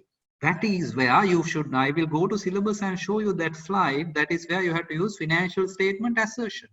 Now, this slide doesn't say, see what components of risk of misstatement, right? Financial statement assertions, business risk, all of that. It's about risk in the finance. As a CFO, do you know how business risk is affecting your balance sheet and P&L? That's the answer. Is there any possibility to touch on selling off SBU? Yes. And actually, the one possibility is, even in accounting point of view, this can be a discontinued operation, right? And that Dasun will cover if you join the next lecture, and even you can later listen to video. Please share the PowerPoint and Excel. Yes, we'll do. Right. So I will, now you will keep on sending more questions now. So I will not be able to cover the balance. So let me to continue. Can there be a question for business combination risk? So what is business combination risk? Okay, I want to give you, I'm not, can you write it again? Now, please take this example to see how business risk, big risk comes, right? Now we'll take example now. Please mute now. Please make sure you're muted, otherwise you'll be distracted. Now I take this example, business risk. And remember, there is one chapter, one page in your study text. You have the soft copy. You can control F and search strategic and operational risk. Understand the business risk first of all, right? Strategic risk is more of long term. It's about the new product. It's about what's happening in government policy, budgeting to Corona, to all of that. More about sometimes it's beyond the control. Operational risk means risk due to people, process, systems, right? It's machine breakdown, people not coming to work, even fraud. You can take this company as a fraud. Don't forget, that's a operational risk. So, but broadly, business risk are those that will affect business objectives and strategies. Right? Now take example, always we have to start with objectives or strategy. Now one of the objective of this company is grow through diversification. So if this is the case, what is the business risk of diversification? What can go wrong there? For example, some of this, please mute, right? Some of the entities, when you diversify, may not strategically fit. For example, it may be very unethical company in Bangladesh, right? Whereas you are an ethical company. And then there may be management issues, mismatch, as a result, mismatch, culture, whatever. This reason why these entities may not add value to the organization, that's the business problem. right? And finally, this may not be profitable also. That's also business problem. But your audit problem, RMM, is very clear in your separate financial statement. If this is an investment, the question is impairment of investment. You see how it is connected to accounts, right? Likewise, now this case study, we can have so many risks. I'll show you in my slides, and you can connect in some form to balance sheet and P&L. That is the connection. And don't see, if you are not very clear about this topic, I really recommend you to watch these videos, pilot paper analysis, and especially the assertions. If you are not thorough, this is 1 hour and 48 minutes.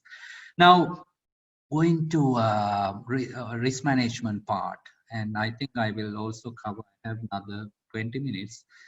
And risk management, because they may ask risk management, actually risk management is not in the syllabus, but they can ask, they can connect risk management to corporate governance and test. So let me to take that first.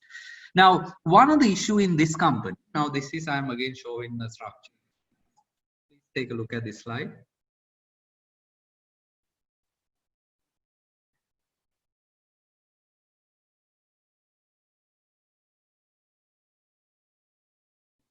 Risk management should come under, say, I have given you another question. No?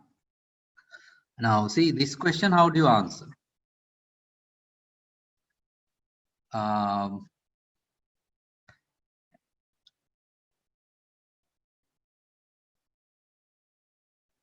So this was under corporate governance.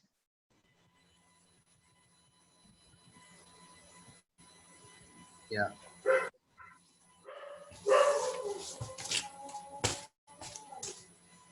So there is a noise.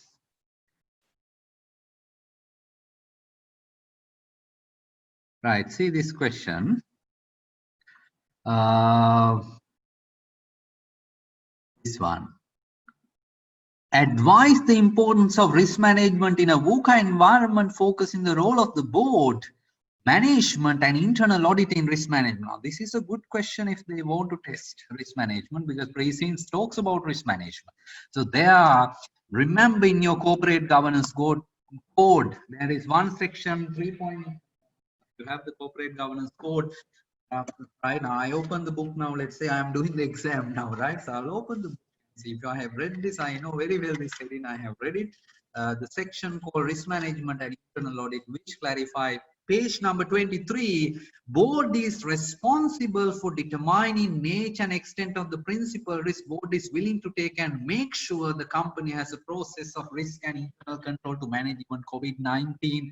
Cash crisis, if company is running out of cash. Imagine in a hospital, if they find few COVID cases, the hospital is to be closed out, quarantine, and that will stop all their revenue generation. The reputational risk, all of that, this happened to some hospital, right? Now, therefore, board has a role to say which risk board is comfortable of taking, which risk board is not comfortable, which we call risk appetite in risk management, right? And based on the risk appetite, board has to make sure there are proper risk mitigation for each of the risks. I will show you some examples for you to understand this. Now look at this company, their risk grids, right? Now you should understand in risk management, this is called risk heat map, where you will identify certain risks. For example, risk number 3 is extreme risk, where the likelihood is very high and extraordinary impact. What is that risk? Board has to do something. If it is in green zone, which is the appetite. Now we'll take one example, health and safety. Now this is in the context of COVID. The likelihood that that individual may be harmed or suffered adverse health and safety impact at workplace, right? So that happens. There is a serious issue, right? Then they are saying how this risk can happen and what management is going to, how management is going to mitigate through health and safety. And I'll take another example of COVID. The operation of the group has disrupted due to, now what you can do is you can today after this session, just go through the risk report of even this company, right? The operation of the group have disrupted due to lockdown. So this is really affecting their supply chain to all of that, right? Now, therefore, for COVID-19, they have a specific plan, right? Lockdown, curfew, quarantine. Now, these actually, the lockdown curfew means risk, supply chain interruption. Now, the second column, what you see here, how business is going to be impacted. So, management will have some response to address this. Very quick uninterrupted supply. For example, they will ensure there are adequate stocks available to continue the business. There are business continuity plans, all of that. Now, but remember, risk management is not there in your syllabus as a detailed topic, but governance is there. So the question that can come in the exam, what is the board role in risk management? Now, what is the issue given in the pre-scene is that this company at board meeting, they don't talk about the risk. So if you are a consultant advising this company, what you should do is you should get somebody. Now that is where there may be a need for a risk manager, right? Risk manager is having a risk committee, audit committee, so that all the risks which are identified by the management. Now I will show that slide how this happens. This is one example. Now here, if you look at below, risk is coming from each SBU. Each SBU has a managing director, and it is coming to audit committee and then to the board, and board deliberate all of that. And this risk and control unit is very similar to an internal audit function or risk together, and their job is to ensure these risks are properly identified, properly mitigated, and those mitigations are working. So if you want to answer that exam question, the board role is to understand, set the risk appetite, decide what risk board is willing to take, refer to the corporate governance code, page number 23, that paragraph is in the open book.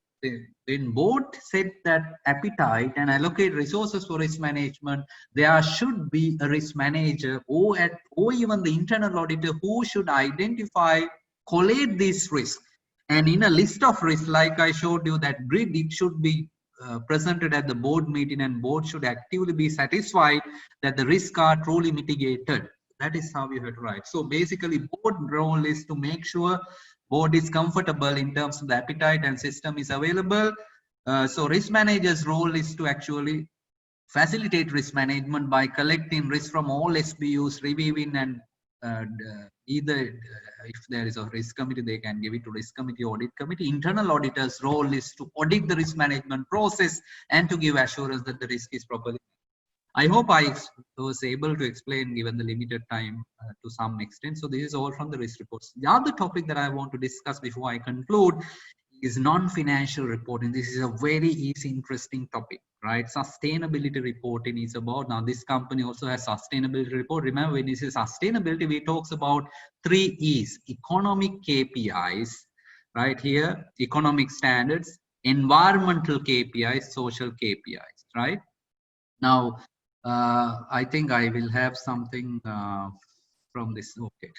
So that's about that, but I want to tell one possible question to come is integrated report, right? In integrated report, remember this case study pre-scene talks about 6 capitals. Now look at during next 3 minutes how interesting integrated reporting is, right? Now, if you want to run a company, the integrated reporting tells the whole story about the business. Usually historical financial statements capture only 20% of the balance sheet, but if you use 6 capital, you can represent the true value. If you want to run a business, you need money. So that money is the financial capital, right? But you can't run only with money. You need to have machineries, the infrastructure, right? Your plants, everything. So you need to have that manufactured capital. But without the brain, humans, right? And if you take a company like your case study, you see they are experts and they are having patents on some medicines. So you need to have that intangible intellectual capital. And then who will purchase your products, right? Now, before purchasing products, so intellectual capital is mostly relating to companies' tacit knowledge, patents, things like that. Human capital is the employee. Now, this case study in different places, they talk about how they give training to people, all of that. Now, sometimes examiner may ask you to describe 6 capitals using the case study. So pilot paper has similar question and answer. Please go through if you are not thorough. This is a very interesting topic. Now, finally, you have all the capital, but you need to have a good customer base where customers are really satisfied about the company's product. You know, some companies, customers love to purchase products of that company, and that is your relationship capital, right? Social and relationship capital, right? And then finally, you know, you can't run a business. Can we breathe without oxygen, right? If there is a, carbon dioxide, global warming to all of that in future, how to do business, the natural capital matters. So integrated reporting is all about you are using, now look at this, 6 capitals as input, and you see in the middle called money making machine, the business model translate through business activities input to output. If you look at, for example, tobacco company, the cigarette is the outcome, right? But it is going to kill people, right? The human capital is to be destroyed. But in this case study, if you look at application, right, the outcome of their various business, for example, if they have manufacturing facilities where the carbon dioxide emission is very high, it's going to destroy natural capital. So therefore, integrated reporting is about few things: concise statement where governance, performance, right, where you look at the interaction between governance, performance, outlook, and risk in the context of external environment. So this outside box is external environment. How this lead to value creation. So the exam question that can come, describe 6 capitals, right? So now I'll give you a good example. Now you see how Hemas has explained intellectual. Now all 6 capitals have been described. If you just read annual report as a storybook, integrated reporting also about telling a story about how business create value, right? So in last few minutes, I'll again check whether you have questions unanswered, and also try to write any question, right? So that Infinity will get back to you. I will see your questions subsequently, because I may not conduct this lecture again, but the video may be available, right? But if you have questions, we will see whether I should support you further. And also another thing that I'm going to do is to give you a paper.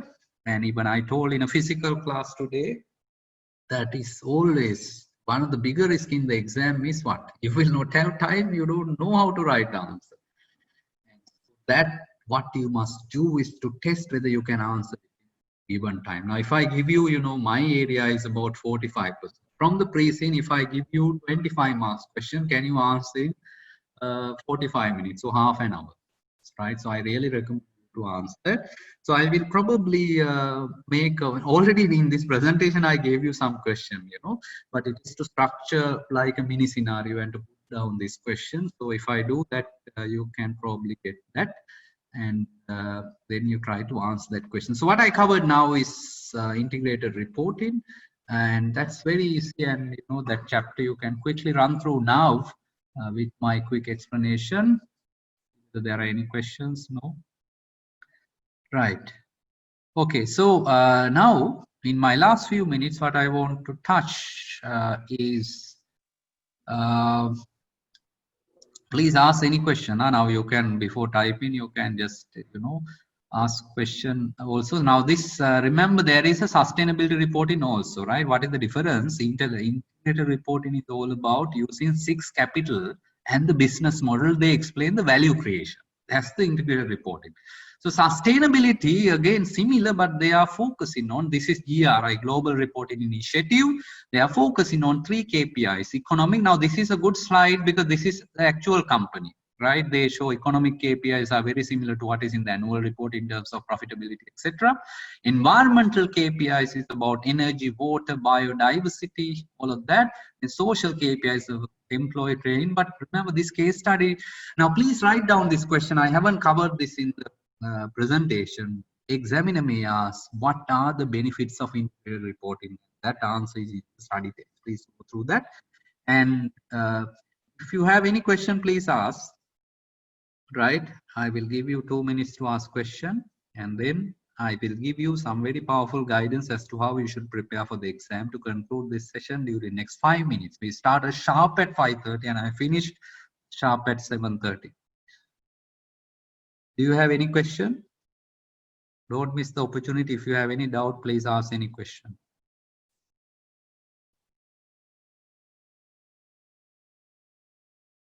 So if you are silent, you are taking your own time, right? So I will then finish. Hello, sir. Yes, please ask. Yes. So doing the past papers in the previous syllabus, is it okay or it's not? Yeah, so I'm happy that you asked the question, right? So what's your name? I am Tisanga, sir. Yeah, Tisanga, the point is, do you have unlimited time or limited time? Limited time, right? So if Yes. you have more time, you can go through, but then what paper? But my advice to you, please make sure if you haven't read the study text, some sensitive notes that you go through that. And then take more time to do the pilot paper. And then today also we listed several scenarios. Try to write your own answers. Having done that, if you have more time, you are welcome to do past papers. But remember, if you're looking past papers, look at only now KC4 paper. If you look at some corporate governance question, it's okay. I'm not saying no, right? Do first of all the most important thing. Then you can go to those past papers. If you are talking this 45% of the syllabus, right? Did I answer your question? And for consolidation, of course, the accounting matters, you can always go through that, this 45% of the syllabus, if you want to go through KC for past paper, yes, but don't go through all the areas, but go through especially corporate governance related topics, right? Is there any other question? And I haven't mentioned one thing to you. Please make a note during next 2 minutes. Ethics. I mentioned two possible areas. NOCLA in the open book. NOCLA means non-compliance with law. If you are a CFO, if you know there is a non-compliance, if you are an accountant, your job is first to understand what is the non-compliance. This is in the open book, right? But logically understand. Then discuss why company is violating. Then advise company to stop it. And if company is not doing anything, you may want to take further action, consult institute, whatever, and finally you may decide, irrespective of the confidentiality of the report to regulator, if this is a very serious matter considering the public interest. This is the NOCLA open. In addition, what can be tested in the exam is ethical conflict resolution. When there is ethical issue, how you should address that. Please go through that, because in this lecture I don't cover that in because the final 2 minutes I want to give you very, very important advice how to prepare for the exam, right? What should be your study strategy from 4th October to 18th October, very few days and a very challenging paper, right? Very important that when you study, your mind has to be very clear and you are really concentrating. That's the power of the mind. And then less more. Don't go to a lot of unnecessary notes, everything, even in study take some sensitive documents. Now, today I mentioned to you there is one chapter, one page called Internal Auditors Oversight on Audit Committee. Very sensitive topics, right? Less time, more results. And then test yourself how to answer question, right? And see how you get stuck. Don't get stuck at the exam because you are going to again wait for another 6 months. So when you study, make sure the best time that works for you. Start always with the syllabus, what is examinable in terms of learning outcome, and then lengthy notes you scan through and go for the key points. Don't try to spend long time to read a lot of standards books, not required. Instead, try how to practice and do a lot of mind mappings chart. If you watch those, some of the videos that I mentioned, you will know how to create a picture to explain about 50 pages in one page. So that type of approach will really work, and then you can read by headings as well. So that I conclude my lecture, and I hope this will be very valuable. I wish you all of you to be successful in the exam. So thank you very much. Thank you very much, sir.